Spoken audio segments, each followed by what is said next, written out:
Bien, pues os invito a abrir vuestras Biblias en la Epístola a los Colosenses, capítulo 1. Vamos a leer desde el versículo 15 hasta el 19, aunque hoy vamos a estar considerando la parte del 18 final y el 19.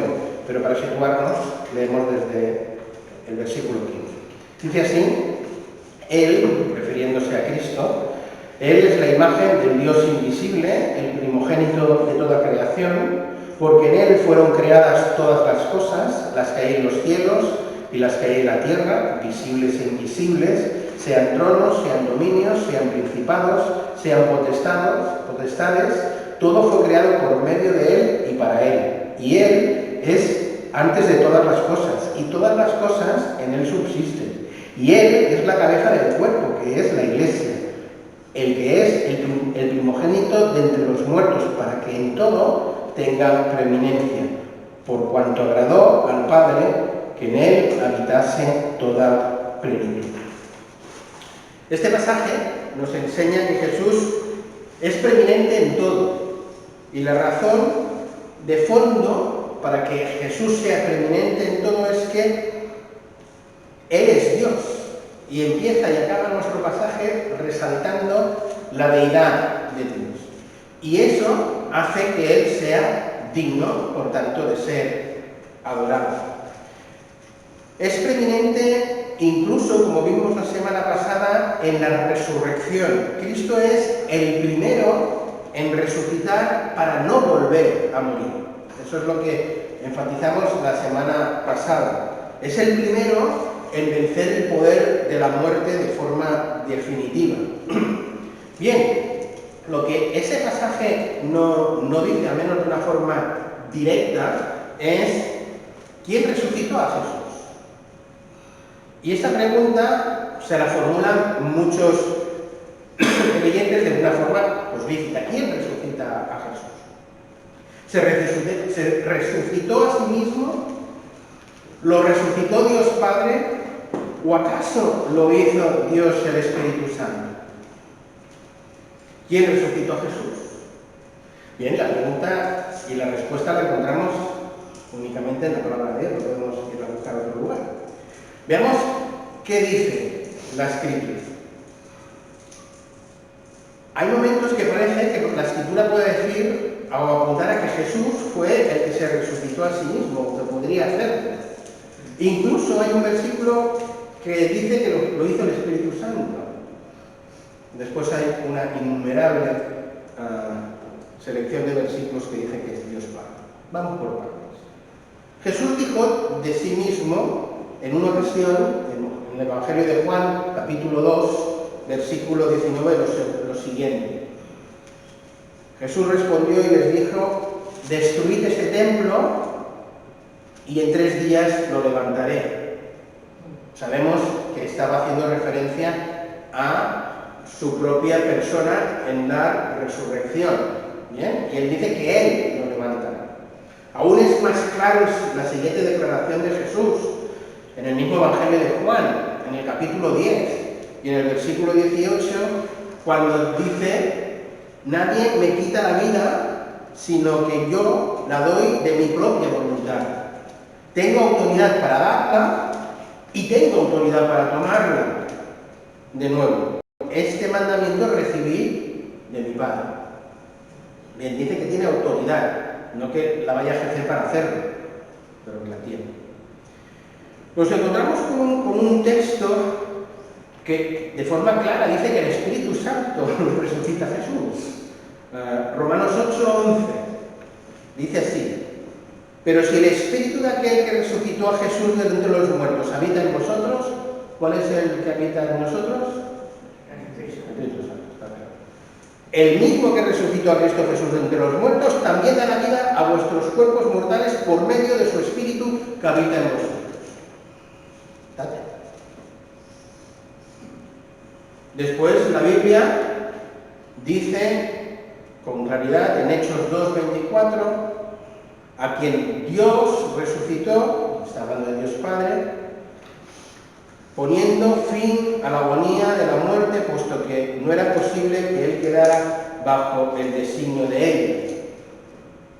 El mismo capítulo 2 de Hechos. A este Jesús resucitó Dios, lo cual todos nosotros somos testigos. Hechos de nuevo, toda predicación apostólica. Hechos 3:15. Y disteis muerte al autor de la vida, al que Dios resucitó de entre los muertos, de lo cual nosotros somos testigos. Hechos 4:10. Sabed todos vosotros y todo el pueblo de Israel que en el nombre de Jesucristo el Nazareno, a quien vosotros crucificasteis y quien Dios resucitó entre los muertos, por él este hombre se halla aquí delante de vosotros. 5:30 del mismo libro de Hechos. El Dios de nuestros padres resucitó a Jesús, a quien vosotros habéis matado colgándole en una cruz. Hechos 10:40. A este Dios le resucitó al tercer día e hizo que se manifestara.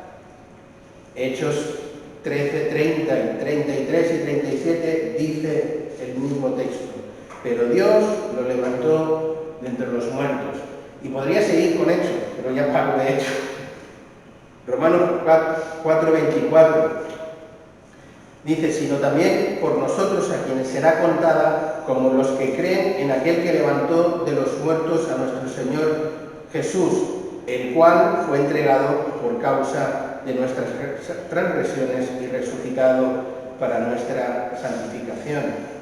Primera de Corintios 6:14, un texto crucial también. Y Dios, quien resucitó al Señor, también nos resucitará a nosotros mediante su poder. Primera de Corintios 15:15. Aún más, somos hallados testigos falsos de Dios porque hemos testificado contra Dios que Él resucitó a Cristo, a quien no resucitó, si en verdad los muertos no resucitan. Segunda de Corintios 4:14. Sabiendo que aquel que resucitó al Señor Jesús, Dios, a nosotros también nos resucitará con Jesús y nos presentará delante de vosotros. Gálatas 1:1.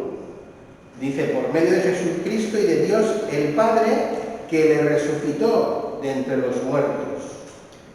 Efesios 1:20, la carta que estamos estudiando en la predicación en este momento. 1:20 dice, el cual obró en Cristo cuando le resucitó de entre los muertos y le sentó a la diestra de los lugares celestiales. Hebreos 13:20. En principio no se sabe que a ciencia cierta que fuera Pablo el que está detrás de esta carta. Yo no soy de la opinión de que es Pablo, es otro autor, por tanto, otro autor diferente. Y el Dios de paz, que resucitó de entre los muertos a Jesús, nuestro Señor, el gran pastor de las ovejas, mediante el pacto eterno. Y la última cita, de Primera de Pedro, pero podría dar más, Primera de Pedro 1:21, que por medio de él sois creyentes en Dios, que le resucitó de entre los muertos y le dio gloria, de manera que vuestra fe y vuestra esperanza sean en Dios. Bien, ¿quién resucitó a Jesús? En base a todos los textos que acabamos de mencionar, podemos afirmar con rotundidad que el Trino Dios fue el que resucitó a Jesús. Pero creo que hay suficiente evidencia escritural, sobre todo en lo que se denomina la predicación apostólica, que es Dios Padre el que dentro de la Trinidad lleva a cabo la obra específica de Jesús. En conclusión, Cristo tomó la vida otra vez para resucitar, como él mismo dice. Pero la Biblia dice de dónde la tomó. Y la tomó de Dios Padre. Hechos 2:24, 32, 1 Corintios 6:14 y 1 Pedro 1:21 son textos claves para él. Y ahora sí que doy, una vez explicada todo, intervenciones. Yo creo que el tema este da tema para mucho rato, porque yo estaba pensando que cuando Cristo murió, o sea, Él cargó con mi pecado, con el pecado de todos, y Dios no puede mirar al pecado, por tanto murió como hombre. Yo pienso. Él murió como hombre y entonces cuando resucitó, Él dice que bajó a los infiernos, que no sé a qué bajó a los infiernos. Eso es otro tema. Es otro tema, por eso digo No, que no estamos pero... ya, vayamos por temas. No, ya, pero entonces, a ver, cuando Cristo murió, en el momento que murió que dijo, Padre, porque me has abandonado, fue porque Dios no podía ver el pecado, y en ese momento Él tomó el lugar de hombre con todo el pecado del mundo. Ya, Con estamos todas las hablando de enfermedades. quién resucitó a Jesús, no mezclemos temas. No, pero bueno, entonces murió como hombre, y cuando estaba muerto, ¿cómo estaba muerto? ¿Como hombre o como Dios? Los 3 días. Pregunto. Jesús es indivisible. Como veremos ahora, en Él habita la plenitud de la deidad. Si me preguntas, déjame que responda. Entonces, veremos que tanto el texto bíblico como después todos los credos hacen énfasis en que Jesús es 100% hombre y 100% Dios en todo momento. Y en esa cruz muere Jesús. Ese Jesús que es 100% de una cosa y 100% de la otra. En la cruz, ese Jesús, que es, en él habita la plenitud de la deidad, experimenta la ausencia de Dios, de la presencia de Dios en Jesús. ¿Por qué? Porque se hace pecado. Pero en ese momento no deja de ser Dios, porque si deja de ser Dios, muere un hombre cualquiera. Muere un hombre cualquiera. Y allí en la cruz muere Dios, de una manera. El hombre, el Dios encarnado, muere el Dios encarnado, porque si no, no hay pago suficiente para nuestro pecado, no lo hay, no hay nadie que pueda pagarlo, solo aquel que es el Cordero de Dios. ¿Por qué es el Cordero de Dios? Porque el Cordero de Dios es Dios. Y el pago del pecado solo lo puede satisfacer alguien totalmente santo, puro, inocente, sin pecado, y no hay otro que no sea Dios. Pero esa no es la pregunta. Yo no he venido a dar ese estudio. Yo he venido a preguntar quién resucitó a Jesús. Dios. A ver, Dios es uno. Amén. En 3 personas. Amén. Cristo resucitó, según encontramos. Lo que yo tengo entendido y he leído y he estado mirando durante años, y he entendido siempre que Cristo resucita Él. Él es Dios. Amén. Es Dios. A ver, no. Estoy de acuerdo. Primera, espera un segundo. Primera parte. A partir de Juan es cuando salen estas matizaciones, especialmente por Pablo. Pero el único apóstol que estuvo presente desde el principio hasta la muerte de Cristo fue Juan. Y cuando Juan, hay 3 o 4 versículos muy claros, los dice, no da... Solo hay 2. No, Solo hay 2 y los he leído. no, hay uno solo. Soy 2 y los he leído. A ver, yo no quiero... No, yo tampoco, pero Pero esto es un estudio, podemos... es un estudio, solo Juan, Yo lo tengo muy claro. Lo tengo muy claro. Vamos a ver, si el otro día estábamos diciendo que los testigos de Jehová hacen a Cristo pequeño, en el momento en que digamos que lo tuvo que levantar el Padre, lo estamos haciendo pequeño. Cristo se hizo, o sea, resucitó porque Él mismo puso y tenía el poder para resucitar. Sí. Ahora, ¿quién lo hizo eso? Dios. ¿Por qué? Porque Él es Dios. Es que no hay otra hoja. Pero querer decir que tuvo que intervenir el Padre es hacer al Cristo más pequeño. No. Bueno, Yo no lo veo de ninguna manera así, porque, a ver, porque da igual. la escritura es la que manda, es la que gobierna, y ahora me toca a mí. Hay solo 2 textos, y son 2 textos del Evangelio de Juan, que dejan intuir que es Cristo el que se puede resucitar a sí mismo. No hay ningún texto más de ningún otro apóstol, aparte de Pedro, que él también estuvo desde el principio hasta el final, que dice que por medio de él sois creyentes en Dios, que resucitó de entre los muertos y le dio gloria, de manera que vuestra fe y vuestra esperanza sean en Dios. Todos los demás versículos son versículos primero de Pablo y después versículos de Lucas, que Lucas cita en todos y cada uno de ellos a Pedro, el apóstol Pedro. Y en todos cita mensaje apostólico de Pedro y Pedro dice lo que dice. Decir que Dios Padre, que forma parte de la Trinidad, tiene la responsabilidad de resucitar a Jesús, yo a eso no lo veo empequeñecer a Jesús, sino que en la Trinidad hay igualdad y hay división de roles, de responsabilidades. Alguien hace pequeño a Jesús cuando el texto bíblico dice claramente que Él volverá, pero no sabe cuándo, porque eso le corresponde a Dios Padre, y eso está claro en la Escritura, ¿sí o no? Sí.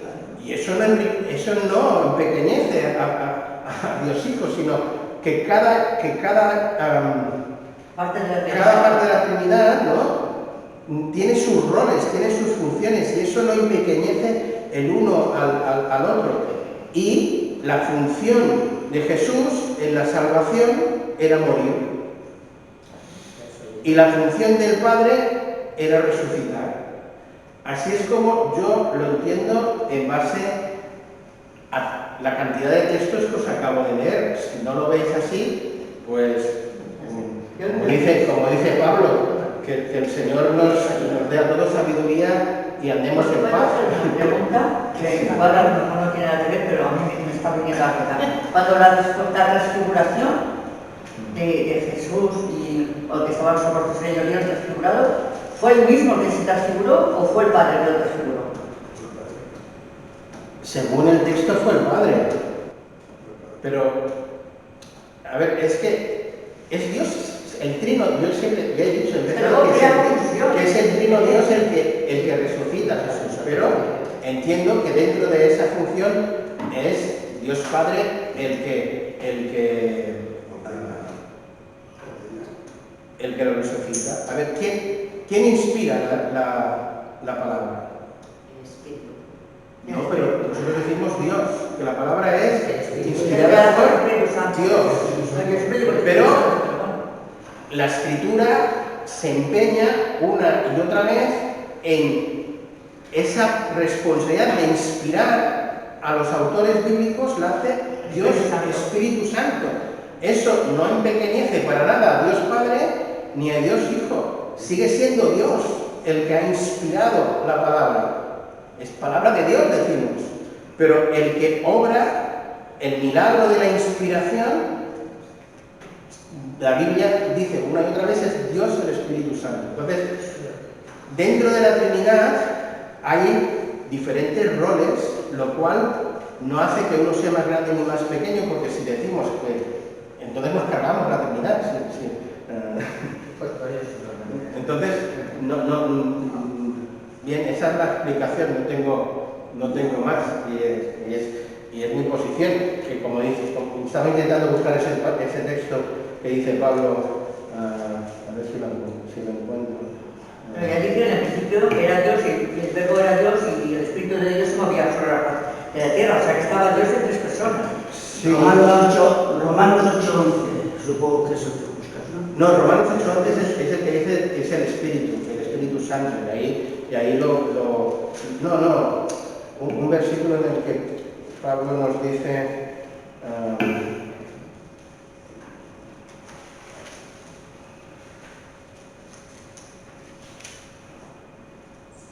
dice, así que todos los que somos perfectos, esto mismo sintamos, y si otra cosa sentís, esto también lo revelará Dios.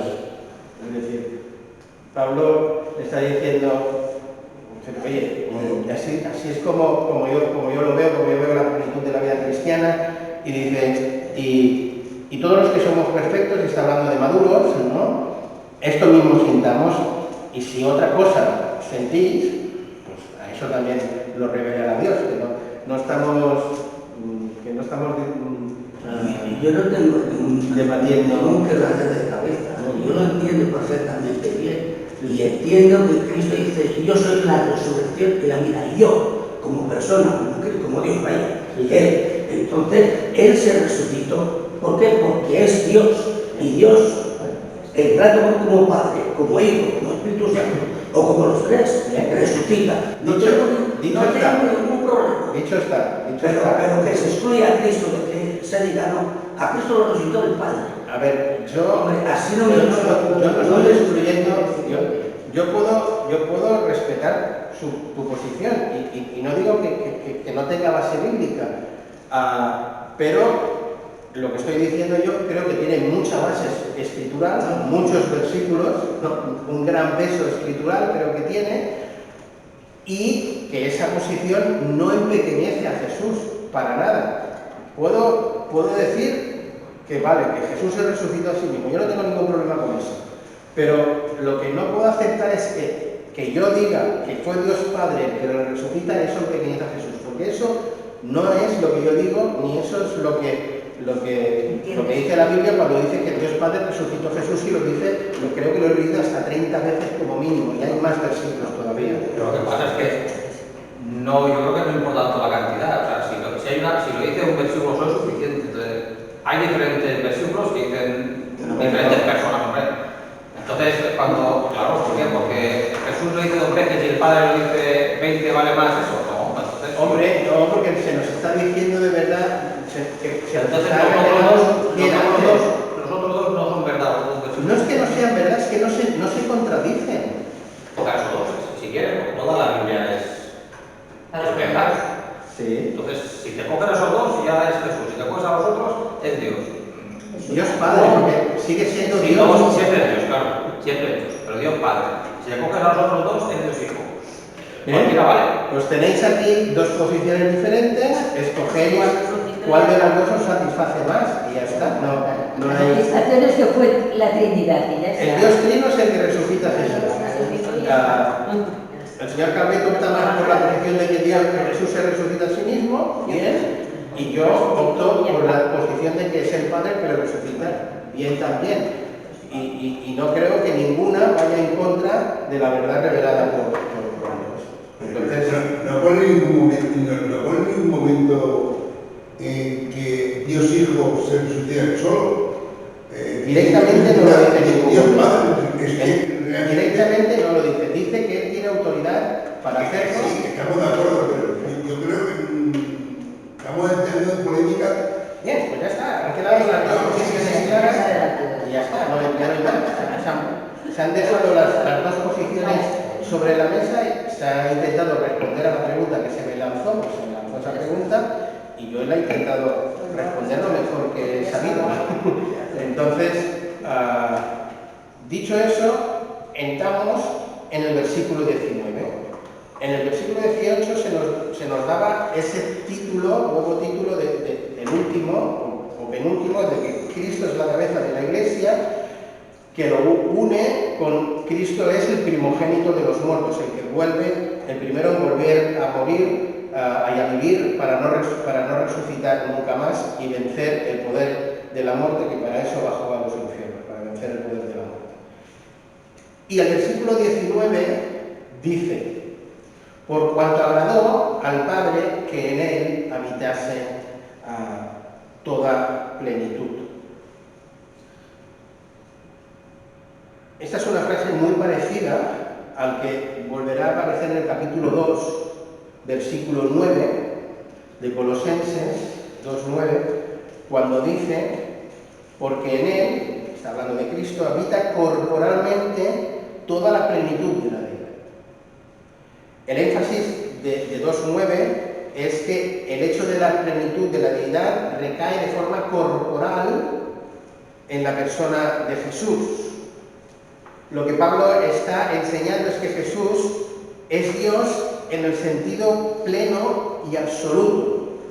Cuando estuvo en la tierra, Jesús no tenía solo una apariencia doceo, como decían los gnósticos, él está combatiendo esa herejía gnóstica, era físico, y en su físico habitaba, residía la plenitud de la deidad. Eso es lo que dice el texto.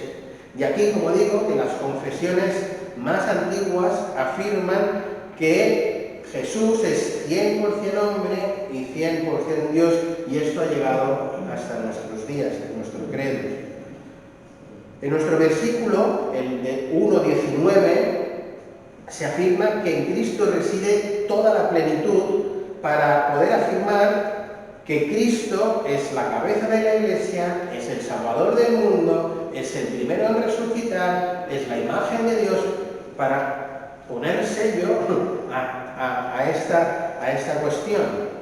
Este término, plenitud, hace referencia a la totalidad de los atributos divinos.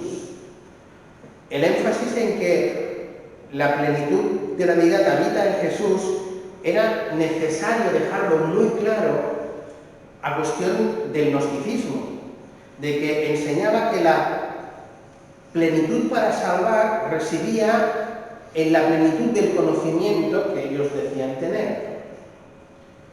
Los gnósticos usaban el término plenitud también para referirse a un conjunto de emanaciones angélicas de Dios, un concepto filosófico traído de Oriente que ni ellos mismos sabían bien en qué consistía exactamente, pero que lo predicaban y lo enseñaban.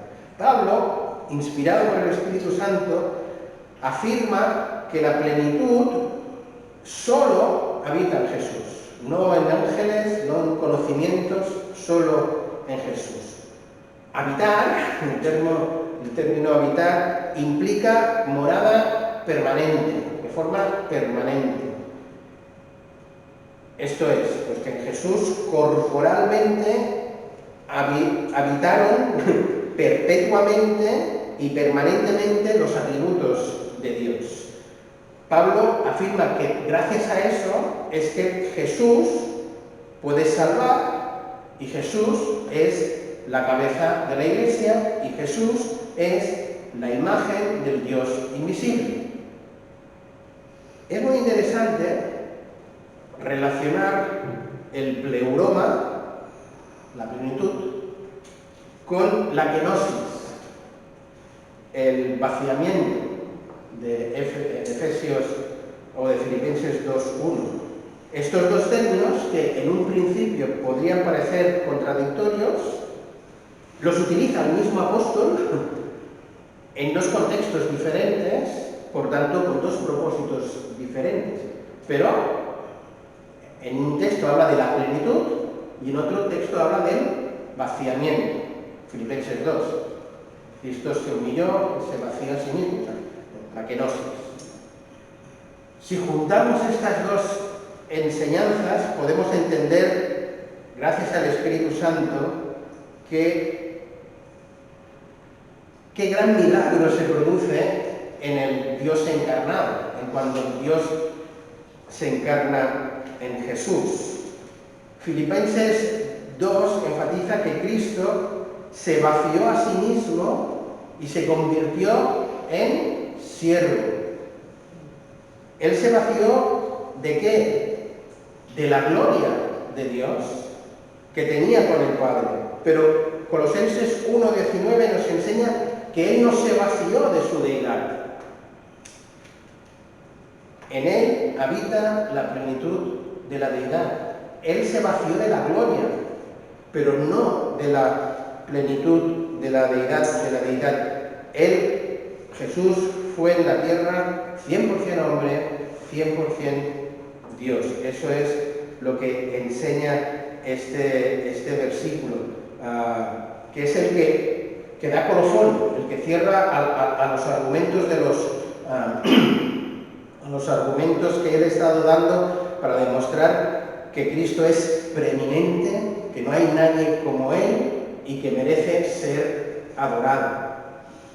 Y es relevante destacar que el versículo 19 empieza con ese agradó al Padre, a Dios Padre, que en el Dios Hijo pues estuviera la plenitud de la deidad. Y el hecho de que Dios Padre se agrade a Dios Hijo es algo que aparece a lo largo del Nuevo Testamento varias veces.